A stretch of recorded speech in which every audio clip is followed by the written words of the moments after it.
దీనికి ఎల్సిఎంలో హెచ్సిఎఫ్లు అడగలే, only product of its prime factors, వాటి ప్రైమ్ ఫ్యాక్టర్స్ యొక్క ప్రోడక్ట్ మాత్రమే అడిగాడు.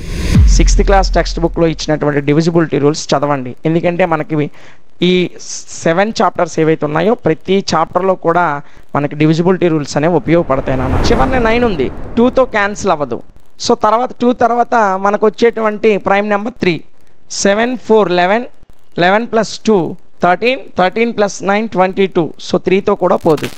ఎక్సర్సైజ్ 1.1, ఎక్సర్సైజ్ 1.2 రెండు ఎక్సర్సైజెస్ మాత్రమే ఇచ్చాడు. కాబట్టి ఎక్సర్సైజ్లో ఉన్న ప్రతి ప్రాబ్లం కూడా డిస్కస్ చేద్దాం, ఓకేనా? సో ఫస్ట్ ఎక్సర్సైజ్ చూడండి. Express each number as a product of its prime factors.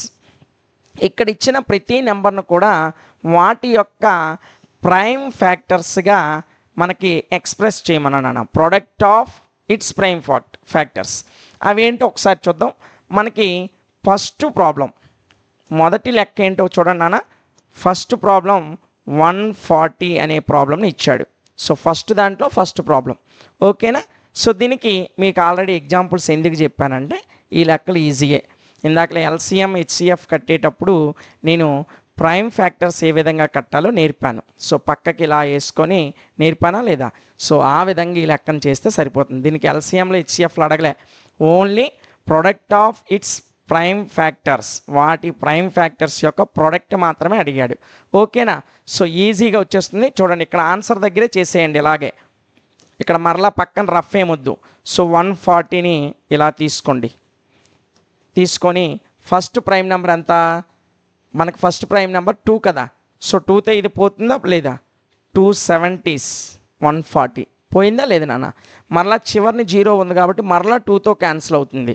కాబట్టి 235s 70.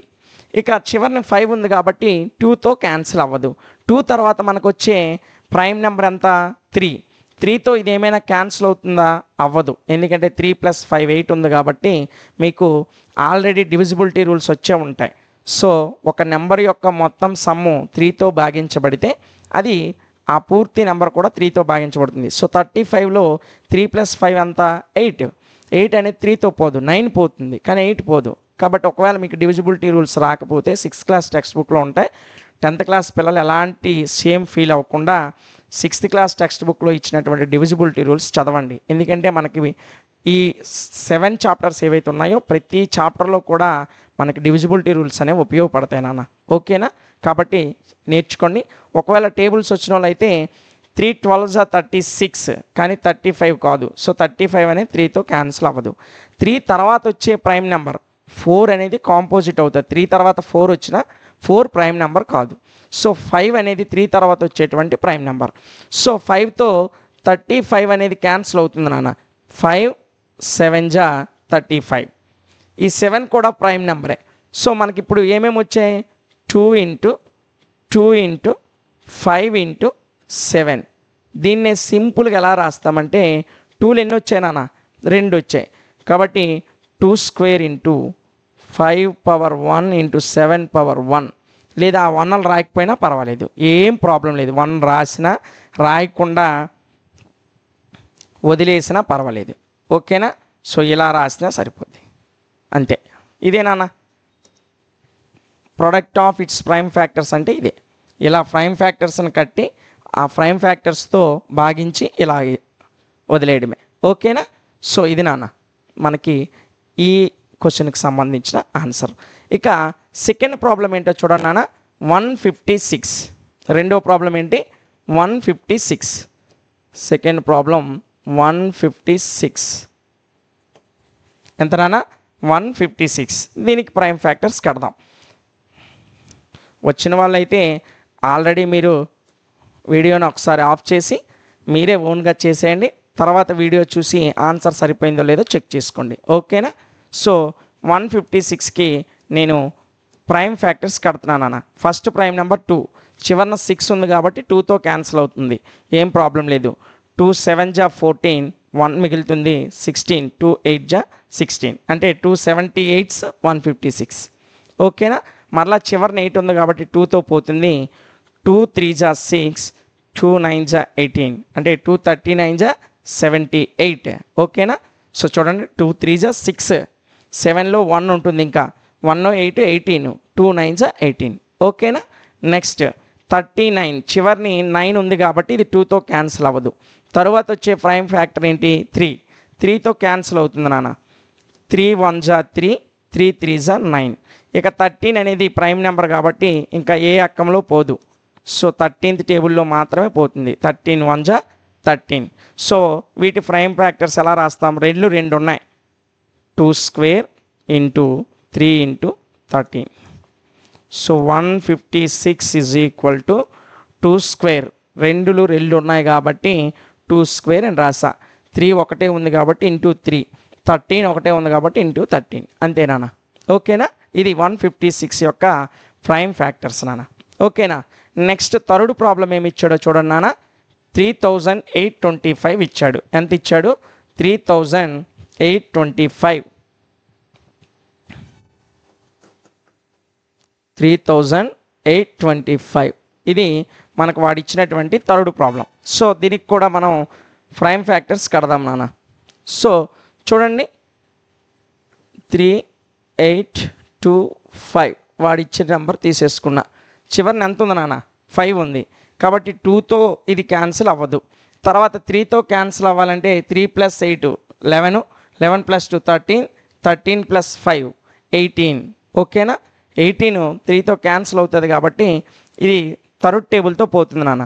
చూడండి 3 1 జా 3, 3 2 జా 6, 2 మిగులుతుంది 22, 3 7 జా 21, 3 5 జా 15.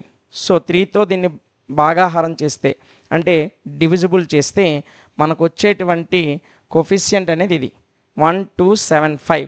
ఓకేనా? 3 1 2 7 5s 3825 అవుతుంది. మరలా చివరిని చూడండి 1 + 2 3, 3 + 7 10, 10 + 5 15, 15 కూడా 3తో పోతుంది కాబట్టి మరలా 3తో క్యాన్సిల్ అవుతుంది. సో 3 4 జా 12, 3 2 జా 6, 3 5 జా 15. ఓకేనా? ఇప్పుడు చూడండి 4 2 6 + 5 11, ఇది 3తో పోదు. 3 తర్వాత వచ్చే ప్రైమ్ ఫ్యాక్టర్ 5.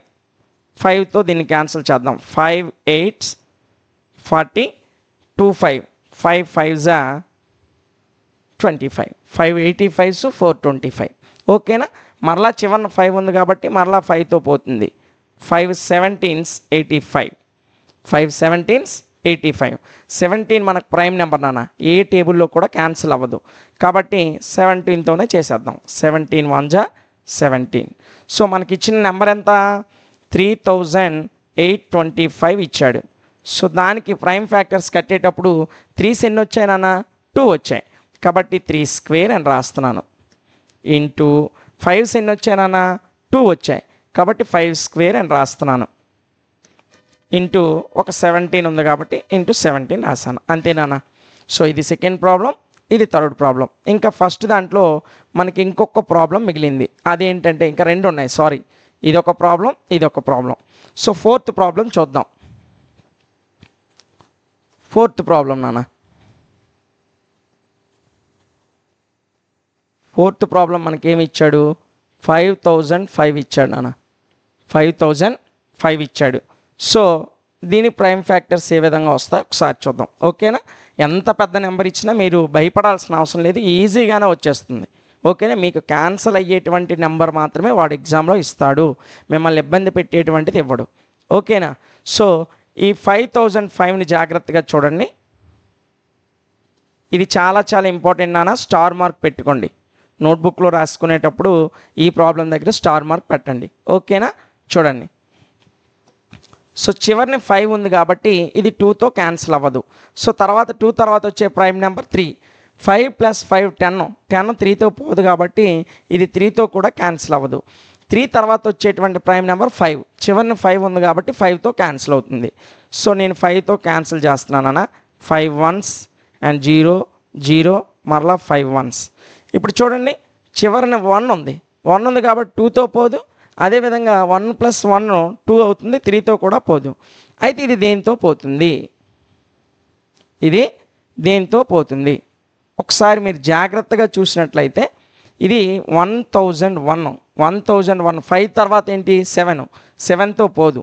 7 తర్వాత వచ్చేటువంటి ప్రైమ్ నెంబర్ ఎంత 11, 11తో పోతుందా చూడండి. 11 9 జా 99 1. ఓకే 7తో పోతుందేమో. 7 1 జా 7 3 7తో పోతుంది నాన్న. 7 1 జా 7, 10లో 7 పోతే 3 మిగులుతుంది. 3 0 30. సో 3 0 30. 7 4 జా 28, 2 మిగులుతుంది 30లో. 2 1 21 కాబట్టి 7 3 జా 21. సో 7 143 1001 నాన్న. తర్వాత ఇది మరలా 7తో 7 2 జా 14, 3 మిగిలిపోతుంది కాబట్టి 7తో పోదు. 7 తర్వాత వచ్చేటువంటి ప్రైమ్ నెంబరు 9 అనేసుకుంటారు. తప్పు, 9 ప్రైమ్ నెంబర్ కాదు. 9 అనేది కాంపోజిట్ నెంబర్. 3 3 జా 9 క్యాన్సిల్ అయిపోతుంది కాబట్టి అది ప్రైమ్ నెంబర్ అవ్వదు. ప్రైమ్ నెంబర్ అంటే ఏంటి, ఏ టేబుల్లో కూడా క్యాన్సిల్ అవ్వకూడదు. ఓకేనా. సో మనకు 7 తర్వాత వచ్చే ప్రైమ్ నెంబర్ 11 నాన్న. 11 1s 11, 11 3s 33, అంటే 11 13s 143 నాన్న. 11 తర్వాత వచ్చేటువంటి ప్రైమ్ నెంబర్ 13 కాబట్టి 13 1s 13. ఇది నాన్న. అందుకే ఇది చాలా ఇంపార్టెంట్ అని చెప్పా. ఈ లెక్కకు చూసుకోండి. మనకి 4 డిఫరెంట్ ప్రైమ్ నెంబర్స్ వచ్చాయి, 5 7 11 13. ఈ లెక్క చాలా చాలా ఇంపార్టెంట్. రేపు మీకు 2 మార్క్స్కి ఇచ్చేటప్పుడు మనకి ప్రైమ్ ఫ్యాక్టర్స్ కింద ఈ లెక్క ఇవ్వడానికి ఎక్కువ అవకాశం ఉంది. ఎందుకంటే మీరు 13 వరకు చూడాలి. ఓకేనా. సో జాగ్రత్త, ఇది చాలా ఇంపార్టెంట్. సో మనం రాసేద్దాం. 5005 is equal to 5 into 7 into 11 into 13. ఓకేనా నాన్న. సో ఇది దీనికి సంబంధించినటువంటిది. ఇక ఇందులో మనకి ఫస్ట్ ప్రాబ్లంలో ఇంకొక ప్రాబ్లం ఉంది, 7429. అది కూడా ఒకసారి చూసేద్దాం నాన్న. ఫిఫ్త్ ప్రాబ్లం 7429 ఇచ్చాడు మనకి. ఓకేనా. సో ఈ ప్రాబ్లం కూడా ఒకసారి చూసేద్దాం, ఈజీగానే ఉంటుంది. సో 7429. సో ప్రాబ్లం అదేనా, ఒకసారి చూడండి. 7429. ఓకేనా, సరిపోయింది. నన్ను చూడండి, చివరిని 9 ఉంది, 2తో క్యాన్సిల్ అవ్వదు. సో తర్వాత 2 తర్వాత మనకు వచ్చేటువంటి ప్రైమ్ నెంబర్ 3. 7 4 11, 11 + 2 13, 13 + 9 22. సో 3తో కూడా పోదు. చివరిని 9 ఉంది, 5తో కూడా పోదు. 7తో పోతుందా, 7 1 జా 7, 7 4 జా 62, 7 1 జా 7 పోదు. తర్వాత వచ్చేది 11, 11 6 జా 66, 82, 7 59 పోదు. 13తో చూడండి, 13తో సో 13 5లు, 13తో కూడా పోదు నాన్న. 13తో కూడా పోదు. సో 13 తర్వాత వచ్చే ప్రైమ్ నెంబర్ 17. 15 ప్రైమ్ నెంబర్ కాదు, 17. 17 4 జా 68, 62 మిగులుతుంది. మరలా 17 3 జా 51, 17 7 జా 119. 17తో పోయింది నాన్న. 17 437 7429. ఇది కూడా చాలా ఇంపార్టెంట్, గుర్తుపెట్టుకోండి. ఓకేనా. 17తో పోయింది. సో మరలా ఇది 17తో పోదు నాన్న. 17 2 జా 34, 9 7, 17 4 జా 98, 97 కాదు కాబట్టి క్యాన్సిల్ అవ్వదు. 17 తర్వాత మనకు వచ్చే ప్రైమ్ నెంబర్ 19 నాన్న. 19 2 జా 38, 5 7, 19 3 జా 57. మరలా 23 కూడా ప్రైమ్ నెంబరే కాబట్టి 23 1s 23. సో మనకి ఈ ప్రాబ్లం కూడా చాలా important. 7429 is equal 7 into 19 into 23. ఈ రెండు ప్రాబ్లమ్స్ చాలా చాలా ఇంపార్టెంట్ నాన్న. 1కి 2 సార్లు నోట్ చేసుకోండి, స్టార్ మార్క్ పెట్టి నోట్ చేసుకోండి. ఓకేనా. సో ఇది నాన్న మనకి ఇచ్చినటువంటి ఫస్ట్ ఎక్సర్సైజ్లో.